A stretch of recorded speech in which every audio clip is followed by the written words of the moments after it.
안녕하세요. 데이터 조아입니다. 오늘은 특별히 레주메를 작성하는 법을 같이 한번 볼게요. 잡을 지원하려고 하면 레주메는 반드시 필요한 것 중에 하나겠죠. 하지만 처음 지원하는 분들은 이게 참 막막할 수 있을 것 같아요. 그래서 제가 직접 저의 레주메를 들고 와가지고 이렇게 쓰면 된다는 것을 알려드리려고 해요. 짧고 굵게 설명해 드리려고 하니까 꼭 같이 함께 봐주세요. 자, 레주메, 이력서라고 하죠.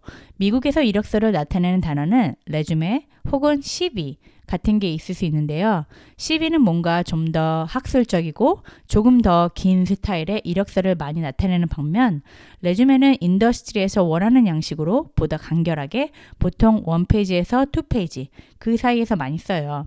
한국과 달리 미국은 이력서 포맷이 따로 있지는 않습니다.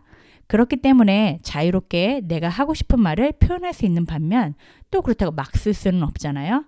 그러니까 더 어렵고 막막할 수 있기 때문에 제가 오늘 특별히 저의 레주메를 같이 보면서 이렇게 쓰는 것이다 라고 설명을 드리려고 합니다. 저의 레주메를 들고 왔기 때문에 저의 백그라운드에 대해서 조금 더 이해를 해야 될 것 같아서 간단히 제가 어떤 사람이었는지 설명을 드리려고 해요. 그 당시에 저는 첫 잡을 지원하고 있는 상태였고 사회생활 경력이 전혀 없었던 상황이에요. 그리고 저는 미국에서 천문학 석사, 그리고 한국에서 천문학 석사와 학사를 가지고 있던 상황이었습니다. 그리고 미국에서 석사 때 처음으로 파이썬을 사용해 봤던 상태고요. 간단한 계산이나 차트 정도는 그릴 수 있었지만 그 이상은 못 따라본 상태예요.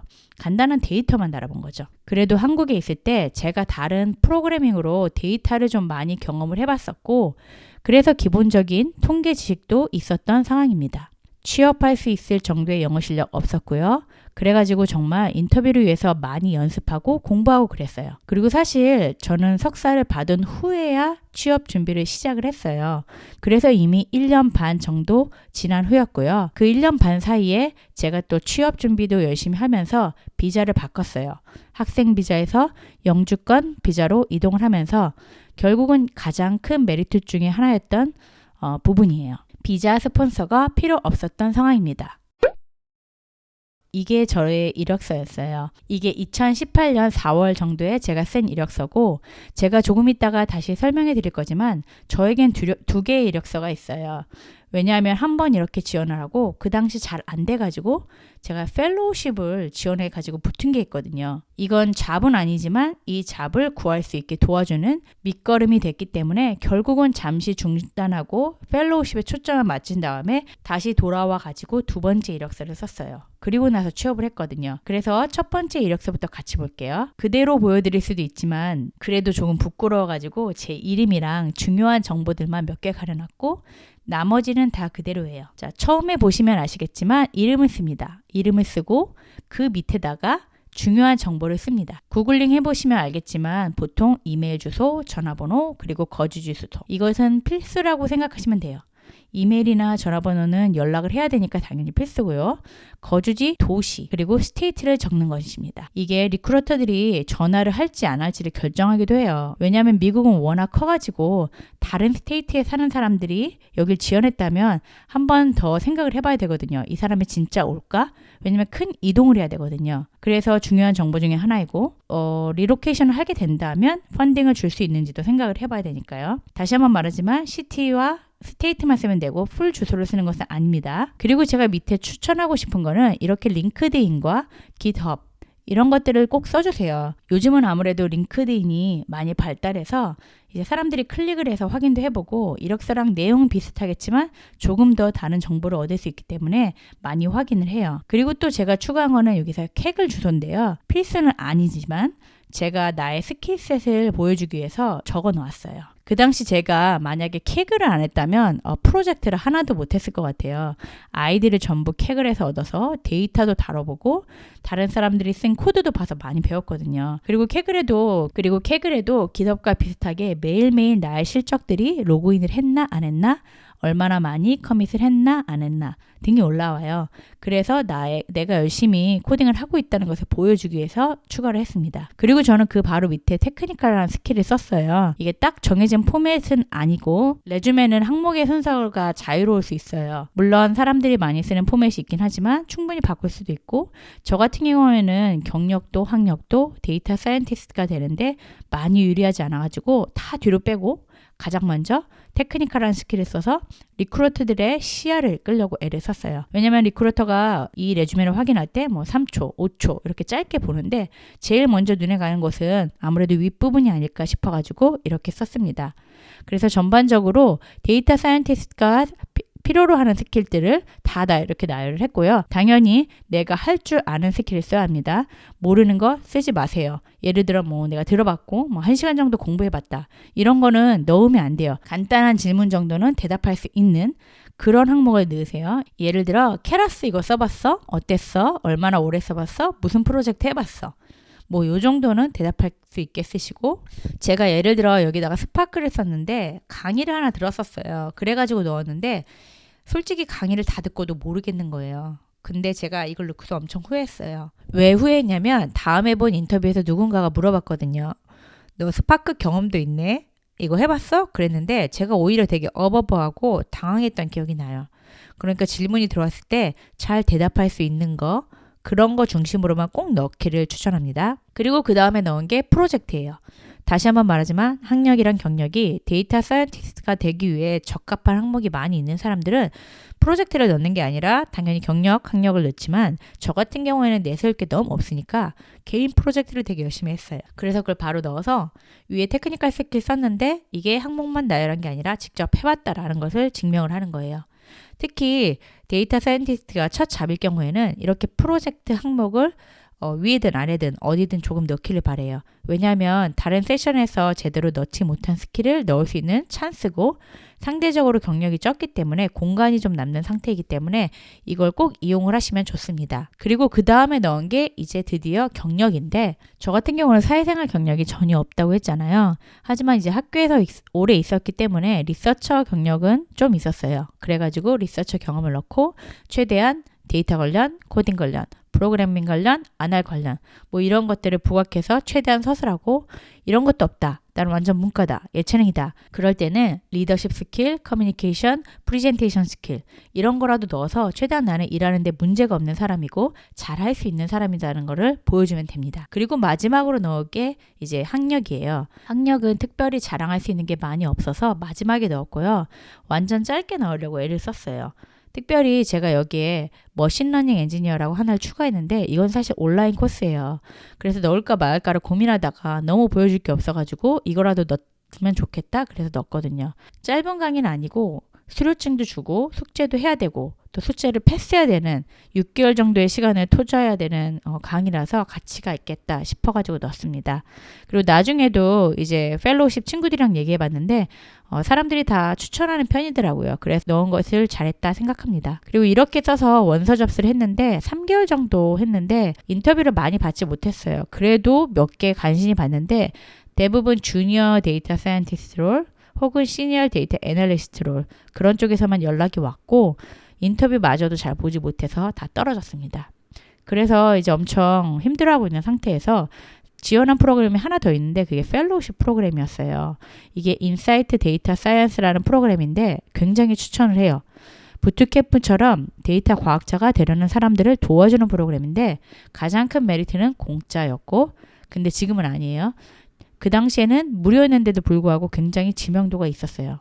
그래가지고 제가 이걸 지원했는데 붙은 거예요, 극적으로. 결국 잠시 잡서치를 중단하고 펠로우십을 하고 3개월 뒤에 다시 잡서치를 시작했어요. 이 이야기도 다음에 기회가 되면 한번 해볼게요. 그렇게 해서 두 번째 이력서가 나온 거예요. 경력이 당연히 많이 바뀌지는 않았지만 조금 바뀐 부분이 있어서 다시 설명을 해볼게요. 자, 첫 부분은 똑같이 썼는데 이번에는 캐그를 뺐어요. 제가 넣을 수 있는 게 있었거든요. 바로 웹사이트예요. 제가 한 프로젝트를 정리한 포트폴리오 웹사이트를 만들어가지고 그래서 그 웹사이트를 넣었어요. GitHub 같은 경우는 보통 코드에 좀 집중을 하지만 이렇게 웹사이트를 만들면은 조금 더 서술을 하고 전반적으로 더 나를 보여주기 위한 연습을 한 거예요. 그 다음에 한번 중요한 것 중에 하나가 제가 그 당시에 그린카드가 있다고 했잖아요. 근데 제 이름이 완전히 한국 이름이고 에듀케이션 봐도 한국 사람이니 분명하니까 이 사람들이 생각을 하는 거예요. 비자를 서포트 해줘야 되는구나. 우리는 하고 싶지 않다. 그래서 연락도 안 해요. 나는 이제 연락 와서 물어보면 대답해 주려고 기다리고 있는데 연락을 안 해요. 그래서 그린카드가 있는 경우에는 누가 봐도 이제 인터내셔널 펄슨일 때 이렇게 언급을 하는 게 좋다.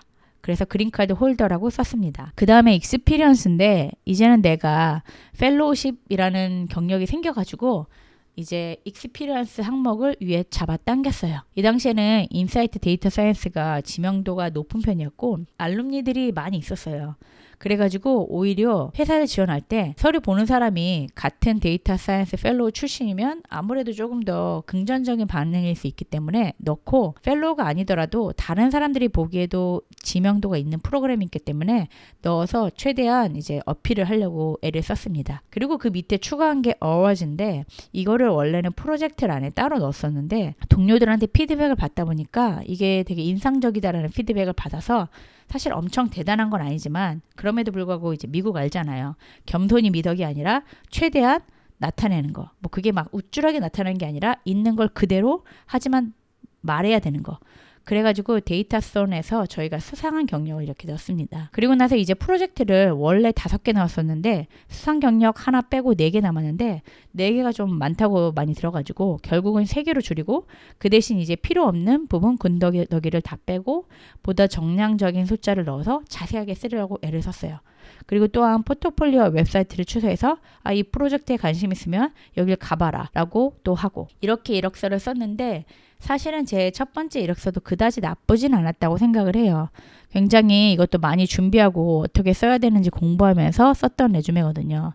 하지만 두 번째 레주메를 쓰면서 조금 더 많이 보완을 했어요. 그리고 그 사이에 제가 또 배운 게 많이 있고 이 펠로우십을 하면서 레주메를 어떻게 써야 되는지 다시 한번 보고 스킬셋도 다시 한번 점검을 하거든요. 그리고 또 동료들이랑 같이 이력서를 이렇게 돌려보면서 피드백을 해주기도 해요.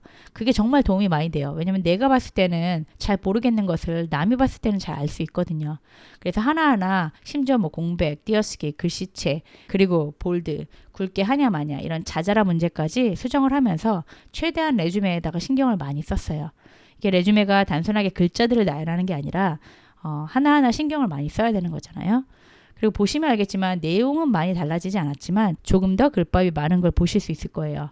빈 공간이 처음 레주메에 좀 많아가지고 조금이라도 더 채워 넣어서 한 글자라도 더 넣으려고 애썼고 그렇지만 이제 너무 빡빡하다는 느낌은 안 들게 노력을 했습니다. 오늘 이렇게 간단히 레주메 쓰는 법에 대해서 봤는데요. 요약해 드릴게요. 자, 웬만하면 한 장에 쓰세요. 2장 가능하지만 쓰지 마세요. 그냥 한 장에 쓰세요. 그리고 가장 처음 이름 쓰고 이름 밑에 기본 정보, 특히 시민권이나 영주권이 있으면 꼭 포기를 해주시고요. 그리고 링크드인, GitHub, 포트폴리오 이런 거 있으면 꼭 넣어주세요. 그 다음에 데이터 사이언스나 머신러닝 관련 키워드 한 번에서 2번씩 전반적으로 레주메에 꽉 채워주세요. 3번, 4번 해도 좋지만 할 필요는 없고 다양하게 하지만 한두 번씩 언급하는 것이 중요합니다. 그리고 데이터 사이언스 경력이 없는 경우 혹은 적은 사람들은 프로젝트 항목을 반드시 추가해 주세요. 그리고 그 프로젝트를 잘 할 수 있도록 신경을 쓰세요. 근데 프로젝트 할 시간이 없다. 경력도 없다. 근데 난 이걸 레주메에 넣어야겠다. 그런 사람들은 수업을 들으세요. 온라인 강의도 가능합니다. 그리고 레주메에 추가하세요. 그러면 조금이라도 얘가 알긴 아네 라는 그런 인상을 줄 수 있습니다. 그리고 그 다음에 데이터 사이언스와 관련이 적어 보이는 경력, 학력이라도 최대한 연관성을 찾아서 키워드 중심으로 써서 예를 들어 내가 경제학을 공부했지만 거기에서도 데이터를 많이 달아봤다. 분석을 해봤다. 이런 식으로 기록을 해서 이 사람이 계속 데이터와 관련된 일을 해왔구나 라는 느낌을 주도록 노력하셔야 됩니다. 그리고 제가 최근에 유튜브를 봤는데 온선님인가? 되게 공감을 했어요. 유튜브를 할 때 빙의를 하라고. 그게 참 중요한 말인 것 같아요. 내가 이렇게 지원을 하는데 하이어링 매니저나 리크루터 입장에서 생각을 꼭 해보시길 바래요. 그리고 생각보다 많은 사람들이 잡 디스크립션을 만족하지 못하는 지원을 해요. 여기저기 많이 지원을 해봐야 된다고 생각을 하잖아요. 그래서 실상 지원 원서 서류는 엄청 많은데 실질적인 경력은 그만큼 못 미치는 사람들이 많아요. 그래서 리크루터들이 이렇게 고생을 하는 거죠. 내 실력도 비록 안 되지만 다른 사람 실력도 많이 안 될 수도 있다는 걸 꼭 기억을 하고 내 레주메가 부족하다, 이것저것 부족하다 그 점에 포커스를 맞추지 말고 최대한 내가 바꿀 수 있는 거 그리고 추가할 수 있는 거 그것에 집중을 하면서 계속적으로 실력을 쌓으면 좋을 것 같아요. 자, 오늘 데이터 사이언티스트가 되기 위해서 레주메를 어떻게 작성해야 되는지를 같이 봤는데 조금이라도 도움이 되셨으면 좋겠고요. 질문이 있으면 밑에 코멘트에 달아주시면 됩니다. 자, 오늘도 데이터 좋아했습니다.